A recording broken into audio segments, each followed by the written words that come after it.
좀 산체질이시네요. 이럴 때가 있습니다. 된장찌개를 많이 권해요. 콩나물국에다가 고춧가루 뿌려서 먹는다든지, 야 소주 몇 잔 먹었나, 이렇게. 보통 구미갈탕이라든지 서총영탕이라든지 1800년 전부터 이런 감기에 대해서 굉장히 정확한 이론과 치료의 체계가 서게 됩니다. 정치, 군사, 뭐 도로, 전상망, 손이 차가운가, 뜨거운가를 봅니다. 감기하고 체한 게 생각보다 겹치는 증상들이 많습니다. 우리가 고열이 나면 감기만 먼저 생각을 하는데 체했을 때도 열이 나는 경우가 상당히 많아요. 그리고 두통도 고열, 감기에 의한 두통도 있지만 소화기 질환에 의한 두통도 또 많고요.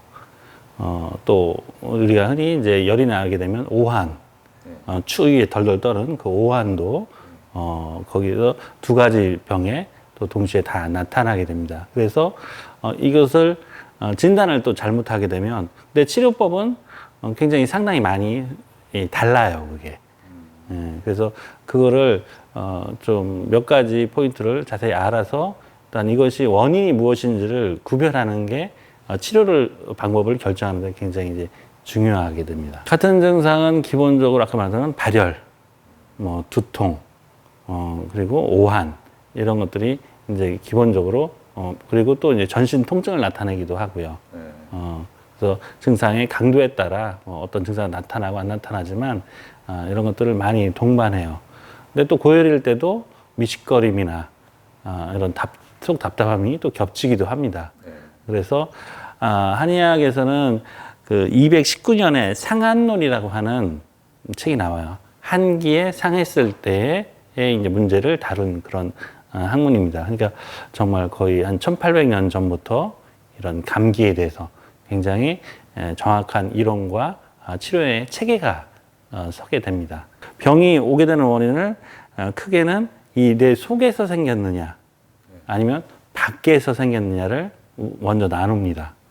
그래서 감기는 대표적으로 밖에서 온, 그게 추위가 됐든 더위가 됐든 바람이라든지 아니면 심지어는 세균, 요즘 전염병처럼 감염에 의한 것들을 바깥에서 오는 거라서 이거를 외인, 또 아니면 내가 음식을 잘못 먹든지 잠을 잘못 잔다든지 스트레스를 받아서 우리가 흔히 말하는 신경성 질환, 이런 것들을 또 포함한 거를 내인이라고 합니다.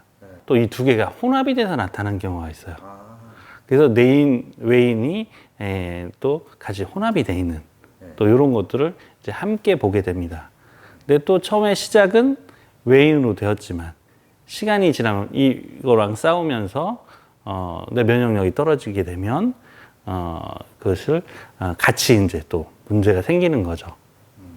근데 한의학은 왜 소우주라는, 인체는 소우주라는 말이 있잖아요. 근데 이거를 좀 더 이제 구체적으로 다가오면 한 나라에 비유해서 병이 들어오고 병을 이겨내는 과정을 정치, 군사, 뭐 도로, 전상망 이런 거랑 비교해서 많이들 비유를 하기도 합니다. 마치 이 피부나 이런 것들은 그 우리 동해안선이라든지 휴전선이라든지 이런 것처럼 외부를 지키는 방어군들이 있는 그런 것이고, 안에서는 심장에서는 온몸에 피를 돌려서 마치 고속도로처럼 아니면 이런 전상망, 통신망처럼 인체를 연결하고 통합하는 그런 역할을 하게 됩니다. 그러면 체증하고 감기하고 다른 점은 어떻게 보는? 손이 차가운가, 뜨거운가를 봅니다. 손발이 차가운가, 또 귀가 차가운가. 말초신경이라고 봐야겠네요. 그러니까 그 감기나 이런 외인에 의해서 생긴 경우는 그거에 의해서 염증이 발생하고 그걸 또 치료하기 위해서 백혈구들이 가서 그걸 치료하는 과정에서 또 열이 많이 발생을 합니다. 그런 경우에는 전신적으로, 전체적으로 열이 발생을 많이 해요. 손발도 뜨겁고 귀도 뜨겁고. 그래서 그게 외인에 의했을 때는 그런 증상인데, 우리가 이 순환장애, 우리가 체했단 말은 어떤 순환이 원활하게 흐르지 못하는 그것을 위장에서 생기면 이제 식도에서도 생기고, 그런 거를 우리가 흔히 체했다라고 하고, 이게 또 더 큰 의미에서는 심장에서 순환이 안 되는 우리가 말하는 협심증이라든지 이런 부정맥 이런 것들도 최한 큰 범위에서는 그게 들어갑니다. 뇌에서 순환장애 생기면 뇌혈관 질환이 되겠죠. 이런 것도 큰 범위 안에서는 이제 내인이라고 합니다. 또 다른 점은 어떤 게 있나요? 이게 뭐 전문적으로 들어가면 맥이 다르고 여러 가지 있지만 또 얼굴이 창백한 경우는 내인으로 보는 경우가 많고요. 체한 거고요. 근데 얼굴이 벌게지면서 한 경우는 외인으로 봅니다. 또 뭐 세밀하게는 손바닥 안쪽이 뜨거우면 뭐 내인이다. 뭐 바깥쪽이 뜨거우면 외인이다 하는데 이렇게까지 하는 건 너무 단순하게 손발이 차가운가, 귀가 차가운가를 확인해서 여기가 차가우면 일단은 내인으로 보고요. 또 지금 오늘이 그 늦더위라고 해서 지금 날씨는 굉장히 덥지 않습니까? 이제 새벽에는 또 상당히 춥고 거기서 체력적인 저하가 많이 생깁니다. 몸이 그 환경의 변화를 쫓아가기 위해서 옷도 갈아입어야 되고 집의 온도도 뭐 어떤 데는 에어컨 틀었다가 어떤 데는 또 장판을 틀어야 되고 그래서 그거는 체한 것뿐만 아니라 감기도 잘 걸리게 돼요. 체한 것도 잘 만들게 되는 주로 원인이 됩니다. 그래서 대체적으로는 환절기 그리고 기온차가 많을 때를 모든 질병이 잘 생기는 그런 계절이 되고 특히 이제 이 가을이 깊어질 때 이때가 가장 중풍 환자가 많이 발생하는 때라고 합니다. 그래서 특히 이때 어떤 건강에 대해서 조금 더 신경을 써주셔야 됩니다. 감기의 치료법은 이제 한방에서는 그걸 또 단계별로 나누어져 있습니다. 초기 감기냐, 또 감기가 어떤 루트로 들어왔느냐에 따라서 처방이 다 다릅니다.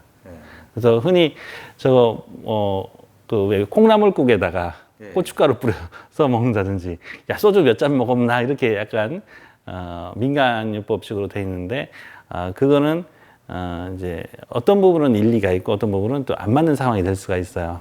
흔히 초기 감기에서 이게 쉽게 말하면 외적이 이제 막 해안선에나 그 전선에 막 침투하고 들어왔을 때 거기서 총격전이 이루어지고 싸움이 일어났을 때는 밀어내기를 합니다. 이게 전략전술하고 병을 치료하는 게 비슷한 부분들이 있어요. 그때는 어떻게든 밖으로 몰아내면 쟤들이 이제 그 선 밖으로 밀려나게 되면 더 이상 문제를 일으키지 않기 때문에 그 과정에 힘이 들었지만 그래서 그 과정이 한의학에서는 땀을 나게 하는 발한 그런 요법들을 많이 써요. 근데 그게 너무 깊숙한 곳에 들어있어요. 장 깊숙한 곳에. 그때는 설사를 시켜버립니다. 인체에서도 자동 방어장으로 너무 독소가 많이 장 쪽에 머물렀을 때는 쭉 쏟아버려죠. 설사할 때는 보통 약물로 처방을 많이 하고요. 또 이 위쪽에 식도라든지 위장 쪽에 있을 때는 그걸 구토를 시키기도 하죠. 뭐 미간에 들으면 손가락을 넣어서 콩나물국에다가 고춧가루 뿌려서 먹는다든지, 야 소주 몇 잔 먹었나 이렇게라고 해서 그 위에 뿌리 몸통 말고 요 뇌두를 모아서 쓰기도 하고, 물론 침이나 아니면 우리가 민간요법에 등을 두드리기도 하잖아요. 그래서 구토를 시키는 그런 여러 가지 방법들을 쓰기도 합니다. 그래서 원래는 일반적으로 인삼을 보약용으로 쓸 때는 그 뇌두를 띄어서 버리고 거나 따로 모아놓고 요 밑에 부분만 씁니다.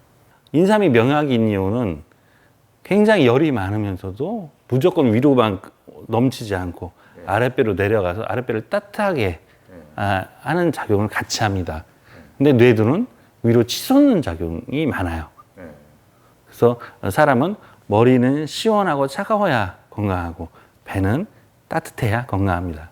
그래서 이것을 이 수승화강이라고 하는 거를 도와주는 게 인삼이기 때문에 이 세계적인 명약이 된 겁니다. 처방을 보통 아까 두 가지 제한. 감기는 이제 단계별로 좀 1차적인 처방들은 대부분 이렇게 밖으로 발산시켜주는 처방이 제일 많습니다.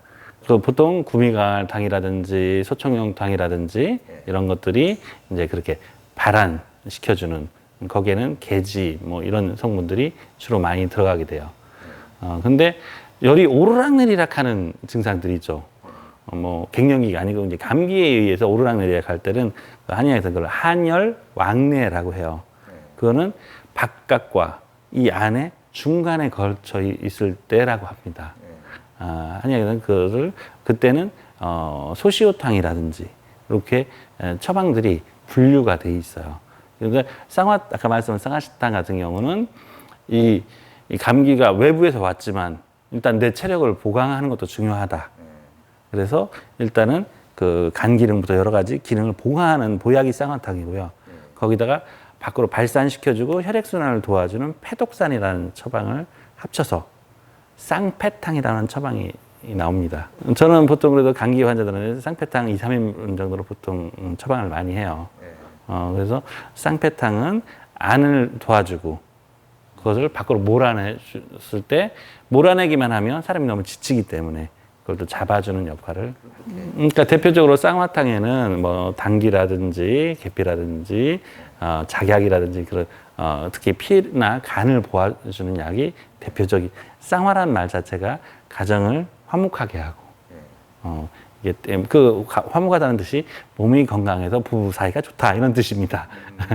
그럼 패독산 아까 말한 대로 발산시켜주는 강활이라든지 이런 계지라든지 이런 성분들로 해서 이게 발산시켜주는 땀을 나게 해주는 그런 성분들이 많습니다. 그 정밀하게는 그게 뭐 가래가 맞느냐, 내 체력이 어떠냐에 따라서 이제 자세히 분류되어 있고 흔히 가장 이제 대표적인 게 체력이 없는데 또 할 때 이제 쌍화탕 말고도 삼소음이라는 인삼이 들어간 거기다 깻잎이라든지 이런 거 소화기를 또 도와주는 소화기 약한 사람들이 감기가 걸렸을 때는 또 그렇게 처방하고 합니다.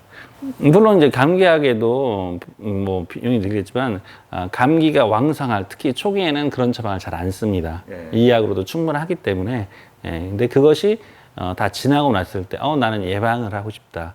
이제 다시 감기를 자주 걸리고 싶지 않다라고 했을 때 체력을 키울 때는 이제 대체적으로 보약제들이 이제 비싼 약들이 좀 더 이제 준비가 돼 있겠죠. 전대부탕이라든지 이런 것들이 지금 많이 싸게 돼 있지만 그거 말고도 여러 가지 뭐 육미지왕탕부터 해서 뭐 아주 비싼 약으로 뭐 공진단이라든지 그런 다양한 약재들이 또 체질에 맞게.